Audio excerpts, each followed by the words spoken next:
तो नमस्कार स्टूडेंट्स, कैसे हैं आप सभी। हमने कल कर लिया था लगभग निखिलम विधि के एक क्वेश्चन है, वो लास्ट वीडियो में आपको छोड़ के गया था। तो हम स्टार्ट करते हैं आज से आगे हमारा जो ये प्रोग्राम है मिशन 100, जिसमें कि हम मैथ्स को बड़ी ही सरलता से और एक एक जो पॉइंट है उसको क्लियर करते हुए समझते हैं। पहली एक्सरसाइज चल रही थी अपने वैदिक मैथ्स, इसमें निखिलम विधि का मैं एक भाग यानी पहला क्वेश्चन आपको करवा के गया था। आज हम करेंगे क्वेश्चन नंबर 2।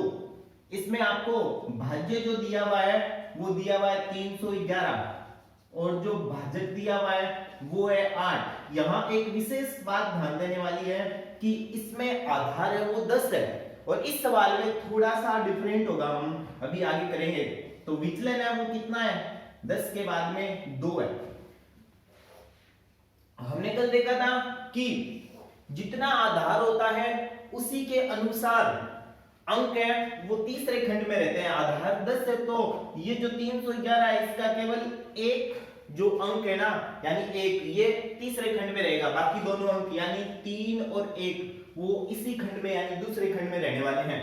ये अंतिम खंड तृतीय खंड, ये मध्य खंड और ये प्रथम खंड। तो मध्य खंड में वही अंक रहेंगे जो बच जाएंगे सेकंड जो थर्ड खंड है तृतीय खंड है उसके बाद में।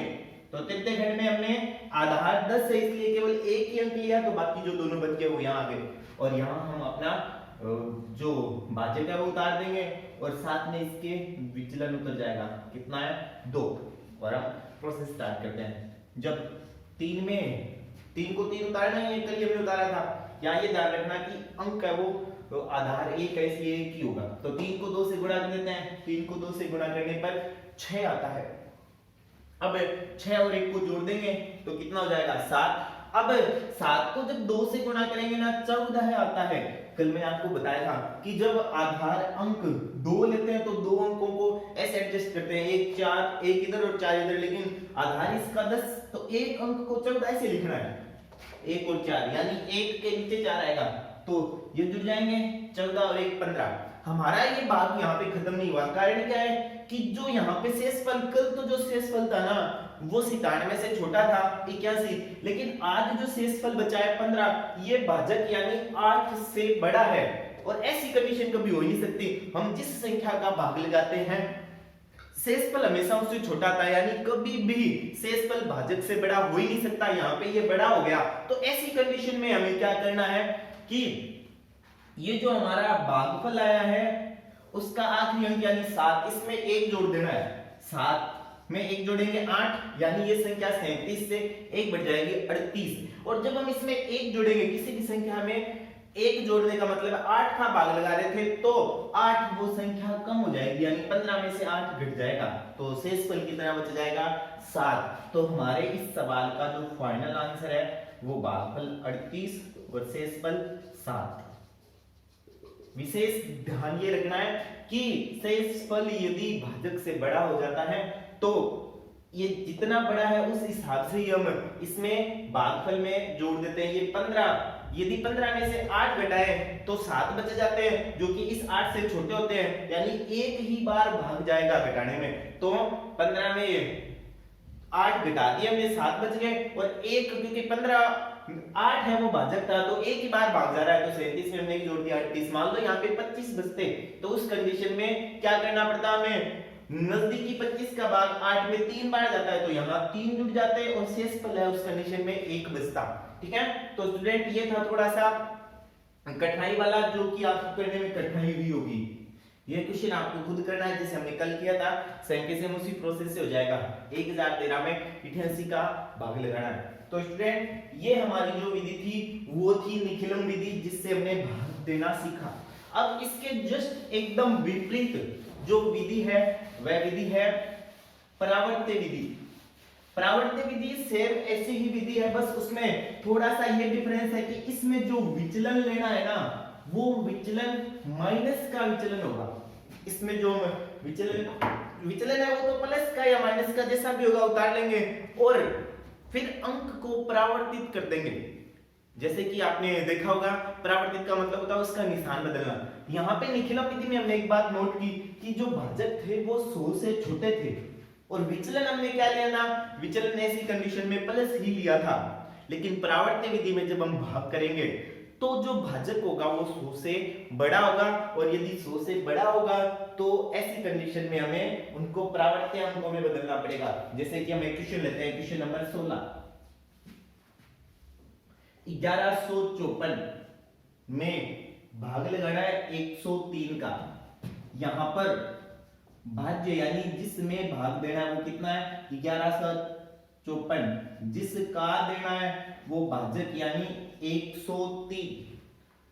अब जैसे इसमें देना है तो 103 है, इसका मतलब आधार हमारा 100 हो जाएगा और जो विचलन है वो कितना हो जाएगा, 0.3, क्योंकि आधार 100 है तो हमको 2 लेने हैं। अब यहाँ पे जो एक नया मान आएगा इसमें वो परावर्तित अंक गिना जाएगा और परावर्तित अंक का मतलब होता है प्लस का माइनस करना। हालांकि 0 माइनस का होता नहीं है तो आप 0 के ऊपर निशान माइनस का मत लगाओ। 3 के ऊपर हमने परावर्तित अंक का मतलब यदि प्लस का तो उसको माइनस बनाना और सारे ही अंक परावर्तित विधि में प्लस के आएंगे, क्योंकि यदि 100 से बड़ा मान है तभी हम इसको परावर्तित विधि से करेंगे। तो प्लस वाली संख्या को परावर्तित करके माइनस का बनाना है, बाकी सेम वही प्रोसेस है। तो स्टार्ट करते हैं हम भाग। तीसरे खंड में कितने अंक रहेंगे, आधार 100 है तो ये 2 अंक रहेंगे यानी 54 यहां लिखूंगा मैं। तो बाकी जो बच गए 1 1 वो यहां रह जाएगा और 103 इधर लिखना है। यहां पे हमने विचलन लिखना है, विचलन कितना है 0.3 और यहां हमें लिखना है परावर्तित अंक। परावर्त्य विधि है ये, हम जो भाग कर रहे हैं ये परावर्त्य विधि का कर रहे हैं। 0 के ऊपर बार नहीं लगाएंगे क्योंकि माइनस का होता नहीं है, तो 3 के ऊपर बार लगा देंगे। हम जो कर रहे हैं वो क्या कर रहे हैं, परावर्त्य विधि कर रहे हैं।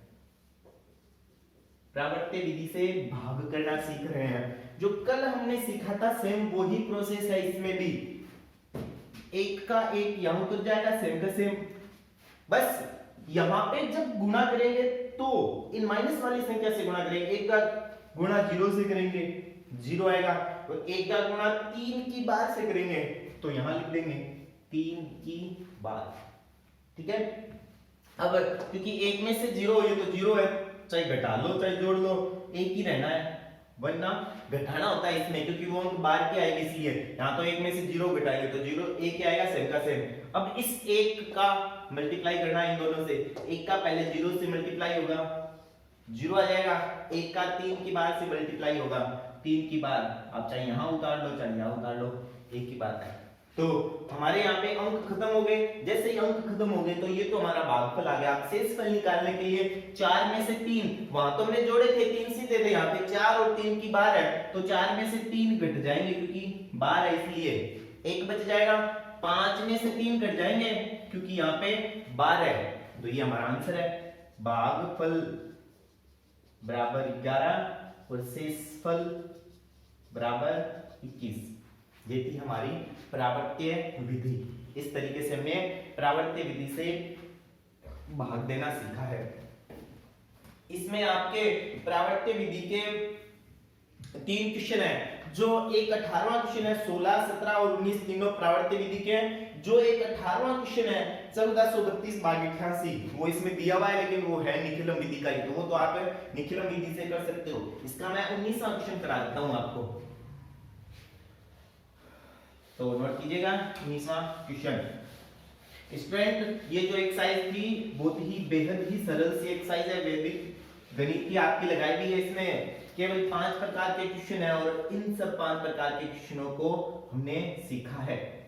हमारा जो क्वेश्चन है क्वेश्चन नंबर 19, ये है 14885 में भाग लगाना है, कितने का लगाना है 123 का लगाना है। तो जो भाज्य है वह कितना बन जाएगा,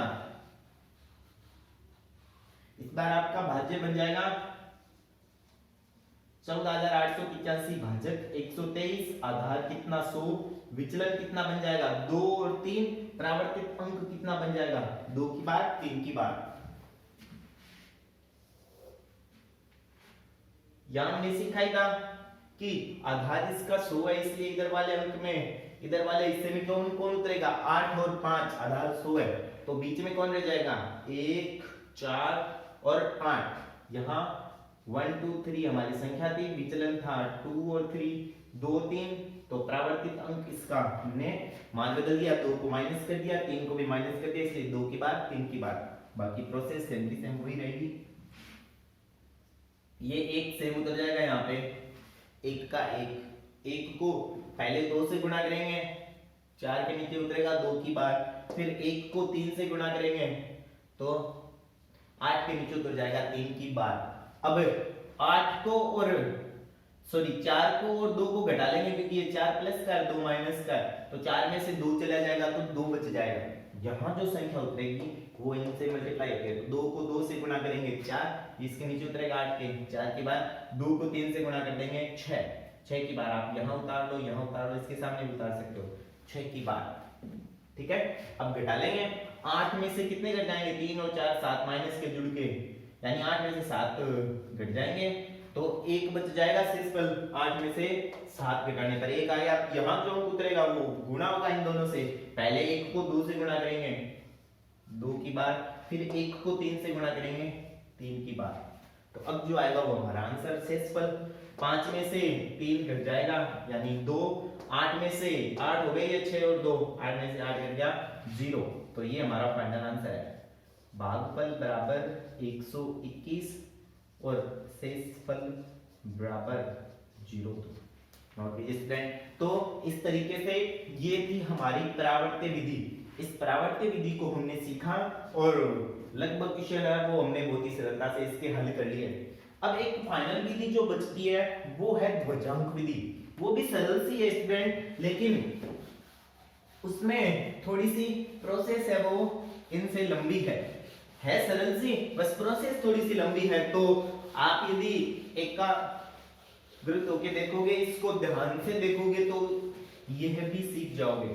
वैसे आपने ध्वजांक विधि 9th क्लास में सीखी है, तो आपके लिए ये सरल ही रहने वाली है।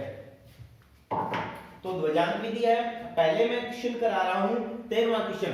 किसी भी क्वेश्चन को सीखने के लिए सबसे सरल जो प्रोसेस होती है वो यही होती है। चलो 13वां नहीं करके पहले हम 14वां क्वेश्चन करेंगे। Question number 14। सबसे सरल क्वेश्चन वो होता है जो आपको पूरी प्रोसेस सिखा दे ध्वजांक विधि की। तो ये जो क्वेश्चन नंबर 14 है ये पूरी ध्वजांक विधि की प्रोसेस सिखा देगा, इसलिए मैं पहले ही करवा रहा हूं। कौन सा है, 98,765 में भाग लगाना है 87 का, 87 का, 98,765 में भाग लगाना है 87 का ध्वजांक विधि से। ध्वजांक विधि में क्या होता है कि इन दोनों में से एक अंक आपको ध्वज के रूप में चुनना पड़ता है। तो एक अंक 87 दो अंकों की संख्या है, तो एक अंक यानी 87 में से 8 को तो हम गिनेंगे मुख्यांक, और जो इकाई वाला अंक है उसको हम गिनेंगे ध्वजांक। इसमें जो प्रोसेस होती है वो क्या होती है स्टूडेंट्स, इसमें ये प्रोसेस है कि लास्ट में केवल एक ही अंक रहेगा तृतीय खंड में। जो हमने निखिलम विधि से और परावर्त्य विधि से भाग सीखे थे उसमें हमने क्या किया था, आधार जो संख्या थी उसके अनुसार ही हमने तृतीय खंड में संख्या रखी थी। आधार 10 था तो तृतीय खंड में एक संख्या थी, आधार 100 था तो तृतीय खंड में दो संख्याएं, यदि 1000 होता तो 3 रहती। लेकिन यहाँ पर हमेशा ही क्या रहेगी, आखिरी संख्या। इसमें तो मैंने साथ लिख दिया 98,765 की जो आखिरी संख्या है, 98,765 की आखिरी संख्या, 98,765 की आखिरी संख्या कितनी है, 5 है। वो 5 यहाँ रहने वाली है, तो 5 मैंने यहाँ लिख दिया। अब जो बच गए वो यहाँ लिख देंगे बीच में, 9, 8, 7 और 6 ये संख्याएं वो जो रह गई वो बीच वाले खंड में आ जाएगी। और क्योंकि आपको पता है ध्वजांक, यदि हम इसकी संधि करें ध्वजांक की, ध्वज धन अंक आएगा, यानी जो ध्वज की तरह यानी ऊपर रहेगी, तो ध्वजांक हमेशा ऊपर की साइड में लिखा जाता है, मुख्यांक है वो नीचे रहेगा। ध्वजांक से यानी ध्वज ऊपर, झंडा ऊपर लहराता है, तो ये 7 ऊपर रहेगा। भाग स्टार्ट करते हैं। थोड़ा जो आपका ध्यान है वो केवल यहाँ रहना चाहिए, मेरे शब्दों पे और जो मैं लिख रहा हूँ उसको विशेष ध्यान से सुनिएगा, ठीक है। इसमें क्या होता है, जो भाग की होती है ना वो प्रोसेस है ना, वो मैं यहाँ लिखते जाऊंगा, चरण, इसके चरण होते हैं। यदि इन चरणों को समझ लेंगे तो थोड़ा सरल होगा। जब भी भाग लगाते हैं तो वही प्रोसेस होती है जैसे हम परंपरागत भाग लगाते हैं। इधर से जो पहली संख्या है 9 का 8 में भाग जा रहा होता है तो भाग लगा देते हैं। तो पहली प्रोसेस यही है, क्या है, 9 भाग 8। अतः भागफल कितना है, 1। तो ये हमने यहां पे भागफल लिख दिया। 9 में 8 का भाग लगाने पर एक बार भाग जाता है। अब शेषफल कितना बच जाएगा, 9 में 8 का भाग लगाने पे एक बार भाग जाएगा। शेषफल जो बचेगा ना वो यहाँ पे जड़ में लिखना है, 9 और 8 के बीच में, यहाँ पे जड़ में, ठीक है। तो यहाँ हमने एक लिख दिया। ये एक कौन सा है, 9 में 8 का भाग जाने पे जो शेषफल बचता है वो वाला है ये चरण नंबर 2। तो ये जो हमारे पास में 18 प्राप्त हुआ है, ये क्या है, ये नया भाज्य है, इसको नया भाज्य बोलते हैं। नया भाज्य बराबर 18, ये नया भाज्य है। लेकिन ये हमारा भाज्य नया भाज्य तो है, 18 में 8 का भाग नहीं लगाना है, हमें इसका क्या ज्ञात करना है, ध्वजांक ज्ञात करना है।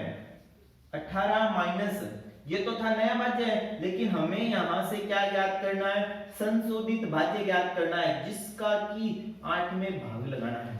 तो ये संशोधित भाज्य कैसे ज्ञात किया जाएगा, इस ध्वजांक का काम है संशोधित भाज्य ज्ञात करने के लिए। इस 7 को यहाँ जो भागफल उतरा है ताजा ताजा, यानी पहला उतरा है, हर बार ही ताजा जो भागफल उतरेगा उसी का गुणा होगा। तो 7 को 1 से गुणा कर देंगे और इस 18 में से घटा देंगे, 7 गुणा 1।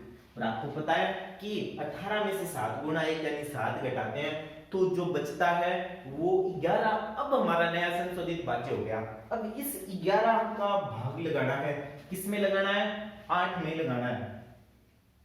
तो 11 में 8 का भाग लगाने पे आपको पता है कितनी बार जाता है, एक बार चला जाता है।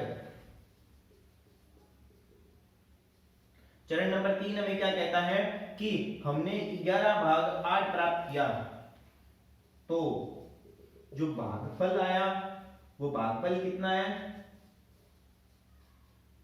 एक बार भाग चला गया। अब शेष कितना बच गया, 11 में जब हम 8 का भाग लगाते हैं, यहां मैंने शेषफल नहीं लिखा था तो आप शेषफल भी नोट कर लीजिएगा, क्योंकि ये शेषफल भी काउंटिंग होता है। शेषफल 1 था यहाँ पे, और यहाँ पे जो शेषफल है वो कितना है, शेषफल बराबर 3।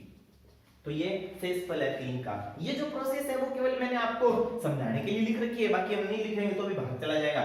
तो हमारे पास में जो शेषफल है वो कितना बच गया, 3, वो हम यहां लिख देंगे, 3 शेषफल, ठीक है।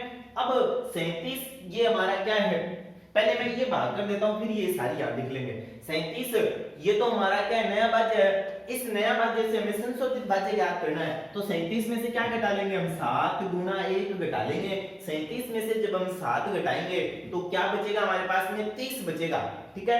तो इस 30 का अब 8 में भाग लगा देते हैं। और आपको पता है जब 30 में 8 का भाग लगाते हैं तो कितनी बार जाता है, 3 बार जाता है। और शेषफल बच जाएगा 6, वो हम 6 यहां लिख देंगे। हमने क्या किया, 37 में से 7 घटा दिया, 30 बच गए। 30 का हमने भाग लगाया 8 में तो 3 बार चला गया, 24, 6 बच गया, हमने 6 यहां लिख दिया। लेकिन ये 6 हमारा क्या है, नया भाज्य है, संशोधित भाज्य ज्ञात करना है। 7 × 3 यानी 21 घटा देंगे हम 66 में से। जब हम 66 में से 21 घटाते हैं तो हमारे पास में बचता है 45। 45 अब हमारा संशोधित भाज्य है। 45 में हम 8 का भाग लगा देंगे तो 8 × 5 कितने होते हैं, 40 होते हैं। 8 × 5 40 हो गए, फिर से 5 बच गए, वो अब आगे कोई संख्या नहीं है तो यहां उतर जाएगा। जब भी भाग इस तृतीय खंड में प्रवेश कर जाएगा तो हमारा आगे भाग नहीं होना है, शेषफल आना है। ये हमारा भागफल आ गया। अब शेषफल ज्ञात करने के लिए हम क्या ज्ञात करेंगे, हम यहां लिख देंगे शेषफल बराबर 55 माइनस जो आखिरी अंक है उसको इसमें से गुणा करके घटा देंगे, यानी ध्वजांक से 5 से गुणा करके घटाएंगे। 55 में से 35 घटा देंगे तो 20, ठीक है। तो ये हमारा फाइनल आंसर है। अतः भागफल बराबर 1135 इस सवाल का लास्ट आंसर, और शेषफल बराबर 20। अब जो हमारा रह गया था वो और सीख लेते हैं, एक बार और समझ आ जाएगा। अब हमें क्या करना है, शेषफल 3 आ गया था तो ये चरण नंबर 4 क्या हो जाएगा, नया भाज्य। नया भाज्य कितना हो जाएगा, 37। लेकिन हमें संशोधित भाज्य ज्ञात करना है तो संशोधित भाज्य कितना हो जाएगा, 37 में से कितना घटाएंगे हम? 7 गुणा 1 घटा देंगे, यानी 30। ये क्या आ जाएगा? संशोधित भाज्य। तो चरण नंबर 5 में हम क्या करेंगे? आप इसकी चरण एक एक कम भी कर सकते हो, इन दोनों को मिला के एक चरण कर सकते हो ऐसे। तो चरण नंबर 5 में क्या होगा? 30 में भाग लगाएंगे 8 का, तो भागफल कितना आ जाएगा? 3, और शेषफल कितना आएगा? 24 घटा देंगे हम 30 में से, शेषफल बराबर है 6 बच जाएगा। तो चरण नंबर 6 में क्या कहेगा कि 66 में से, पहले तो इसको लिख लेते हैं कि नया भाज्य कितना है? 66। तो संशोधित भाज्य कितना जाएगा? 66 माइनस 7 गुणा 3, 21 घटा देंगे। 66 में से 21 घटाएंगे तो 45। अब ये चरण नंबर 7 हो जाएगा। क्या करेंगे हम? 45 में 8 का भाग लगा देते हैं, तो भागफल कितना आ जाएगा? 5, और शेषफल कितना? 5। जब हम 45 में 8 का भाग लगाते हैं तो 5 5 जाता है, 8 × 5 40 होते हैं, 5 शेषफल बच गया। तो ये इधर वाली स्टेप है वो हमने यहाँ लिख रखी थी। तो चरण नंबर 7 यहाँ पे क्या आ जाएगा? शेषफल। क्योंकि जब भी तृतीय खंड में भाग प्रवेश कर जाएगा तो उसके बाद में क्या रहना है? शेषफल रहना है। तो शेषफल बराबर 20। ये चरण 7 होगी। आप इनको एक एक स्टेप मिक्स करके 4 में भी बदल सकते हैं। इन दोनों को एक स्टेप बना देंगे, इन दोनों को एक स्टेप बना देंगे, तो ये दोनों मिलके चरण नंबर 1 बन जाएगी, ये दोनों मिलके चरण नंबर 2, ये दोनों मिलके चरण नंबर 3, और ये आखिरी बन जाएगी चरण नंबर 4। तो इस तरीके से भी हम लिख सकते हैं। मैंने इसको थोड़ा लंबा कर दिया चरण को, आप एक एक स्टेप घटा भी सकते हैं। तो ये हमारा ध्वजांक विधि थी। हो सकता है कि थोड़ा सा नया सवाल हो तो आपको कम समझ आए, मैं फिर से रिपीट कर देता हूँ।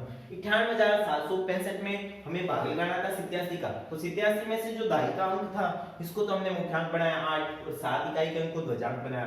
अब 9 8 7 6 तो यहाँ लिखे, और हमेशा इसमें प्रोसेस होती है ध्वजांक विधि में कि जो अंक होता है इकाई वाला लास्ट वाला वो बाहर सबसे लास्ट में लिखा जाता है। अब हमने 9 में 8 का भाग लगाया। जब 9 में 8 का भाग लगाते हैं तो एक बार जाता है भाग। जब एक बार जाता है तो वो हमने यहाँ लिख दिया। अब 9 में से 8 घटा लिया, एक शेषफल बच गया, यानी 18 हो गए। 18 में से 7 गुणा 1 घटाना है, 18 में से 7 गुणा 1 घटाने पे 11 बचता है। अब 11 में लगाना है भाग, किसका लगाना है? 8 का। एक बार जाएगा तो शेषफल कितना बचेगा? 3। हमने 3 यहाँ उतार दिया, तो कितने हो गए? 37। लेकिन ये हमारा संशोधित भाज्य नहीं है, ये नया भाज्य है 37। संशोधित भाज्य ज्ञात करने के लिए 7 गुणा 1 37 में से घटाएंगे तो कितना बच जाएगा? 30। वो हमारा आ जाएगा संशोधित भाज्य। 30 में लगाएंगे 8 का भाग, 3 बार जाएगा, 8 × 3 24 होते हैं, तो शेषफल बच जाएगा 4। तो 66 हो गया नया भाज्य। 66 में से क्या घटाना है? 7 × 3 21 घटाना है। 66 में से 21 घटाने पर 45। ये हमारा संशोधित भाज्य। 45 में 8 का भाग लगाया हमने, कितनी बार गया? 5 बार, और 45 में से 40 गए तो शेषफल बच गए 5। अब जैसे ही भाग तृतीय खंड में हो जाएगा शामिल तो हमारा शेषफल आना है। ये तो भागफल हो गया, यहाँ भाग खत्म। 55 में से वही प्रोसेस, 7 गुणा 5 घटाने पर शेषफल 20। तो ये था हमारा ध्वजांक विधि का क्वेश्चन नंबर पहला। और वैसे आपके एक्सरसाइज का क्वेश्चन नंबर 14।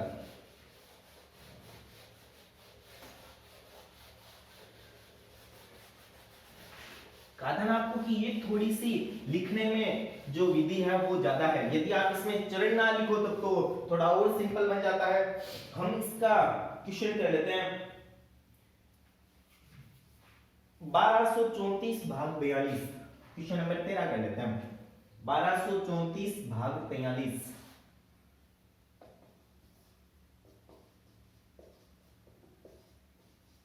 तो इसमें 43 में 4 तो बन जाएगा मुख्यांक और 3 बन जाएगा ध्वजांक। उतारिए स्टूडेंट्स।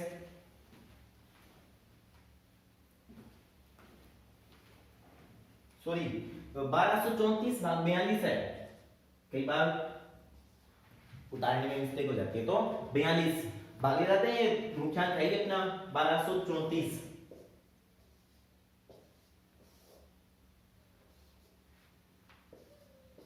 तो स्टार्ट करते हैं हम भाग। ये थोड़ा सा जटिल भी रहने वाला है। कारण क्या है कि यहाँ पे 1 में 4 का भाग नहीं जा रहा, तो हम 12 लेंगे, 12 में 4 का भाग लगाते हैं। स्टूडेंट जब भी यहाँ पे द्विभाजक में पूरा पूरा भाग जाए ना, वो कभी भी देना ही नहीं है। 12 में 4 का भाग 3 बार चला जाता है, लेकिन कभी भी द्विभाजक में आपको पूरा भाग नहीं देना है, ठीक है। तो हमारी ट्रेडिशनल में तो चला जाता है, यहाँ पूरा भाग कभी नहीं जाएगा। तो 12 में 4 का भाग देने पे आपके में से 3 उतार दें, लेकिन नहीं उतरेगा।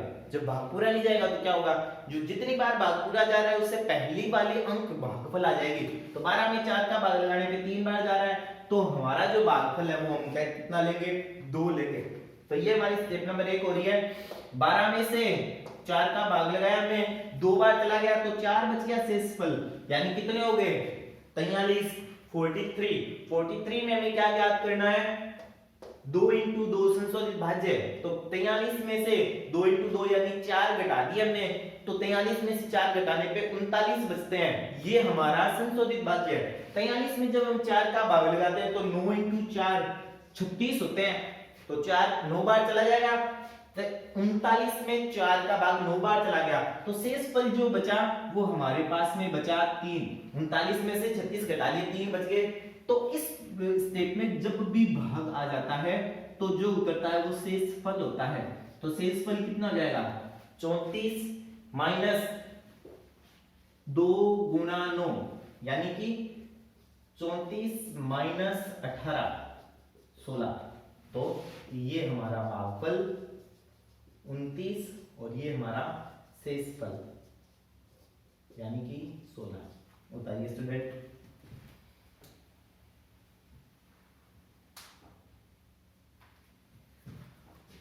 सरल ही प्रोसेस थी, पहले भाग बस पूरा नहीं देना है, बाकी तो सरल सी थी, आप आसानी से उतार सकते हो।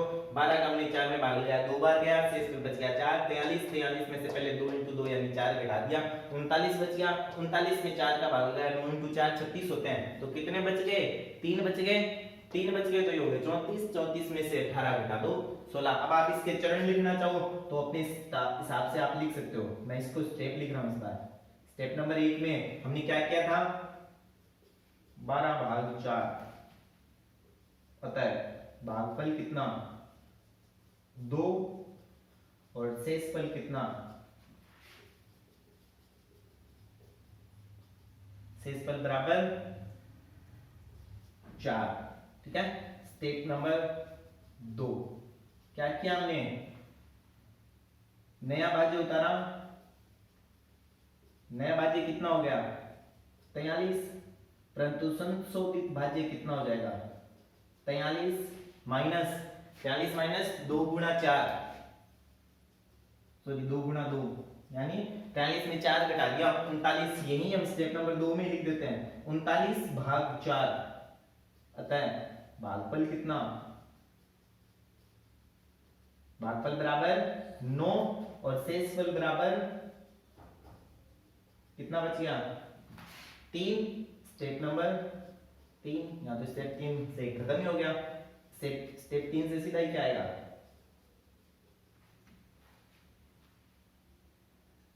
34 माइनस 2 गुना 9 बराबर 16। नेक्स्ट क्वेश्चन करते हैं इसका, 4532 में 112 का भाग लगाना है। आज के दिन का, आज के वीडियो का ये आखिरी क्वेश्चन है।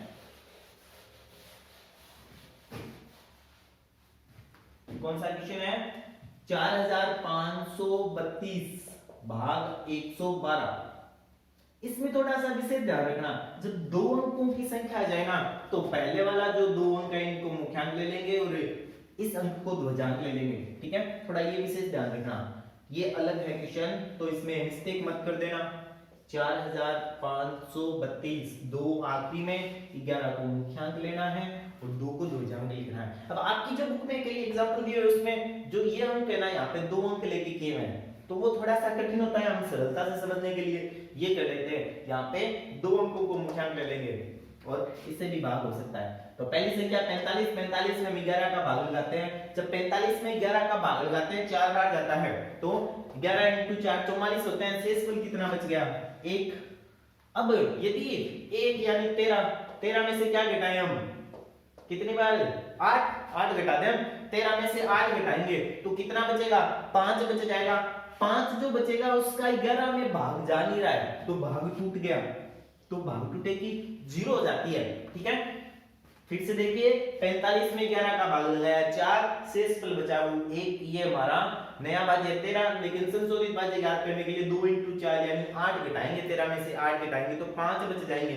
ये जो 5 है वो हमारा क्या है, संशोधित भाज्य है। 5 में 11 का भाग जाता नहीं है, 5 बड़ी संख्या है, 11 छोटी संख्या है, तो भाग टूट गया, तो यहाँ भाग टूटे की 0 आ जाएगी, जो 5 है वो यहाँ उतर जाएगा। और आपको पता है कि यहाँ जब भी सवाल प्रवेश कर जाता है तो शेषफल ही बचता है। 52 में से कितने घटा देंगे, 2 × 0, तो शेषफल कितना बच जाएगा, 52। तो सरल सा इक्वेशन था, भागफल बराबर 40 और शेषफल बराबर 52। तो स्टूडेंट ये थी हमारी एक्सरसाइज नंबर 1। हमारी जो एक्सरसाइज है उसके अनुसार हमारी एक्सरसाइज कंप्लीट हो चुकी है, लेकिन कुछ एग्जाम्पल भी रह जाते हैं, जैसे कि कुछ समीकरणों को हल करना है। तो जब भी हम वैदिक विधि से किसी समीकरण को हल करते हैं तो आपको पहले मैं इसका फॉर्मूला लिखा देता हूं और नेक्स्ट जो वीडियो है उसमें हम बाकी के क्वेश्चन भी कर लेंगे। ये जो फॉर्मूला है ये आप याद कर लेना, वैदिक विधि से जब किसी समीकरणों को हल करेंगे तो ये काम आएगा, x बराबर d माइनस बी बटा a माइनस सी। स्टूडेंट उम्मीद है आप इस वीडियो को अधिक से अधिक शेयर करेंगे और जो भी स्टूडेंट्स हैं वो मिस कर रहे हैं क्लास को तो उन्हें ये क्लास प्रोवाइड करवाएंगे हमारे चैनल द्वारा। ये जो क्लास है वह निःशुल्क प्रोवाइड की जा रही है ताकि स्टूडेंट अपने करियर को ऐसे महसूस ना करे कि मैं कुछ मिस कर रहा हूं। तो ऑनलाइन क्लासें हैं, इनका भरपूर फायदा उठाइए और अपने साथी को भी इनको निश्चित रूप से आप शेयर कीजिएगा। धन्यवाद स्टूडेंट्स।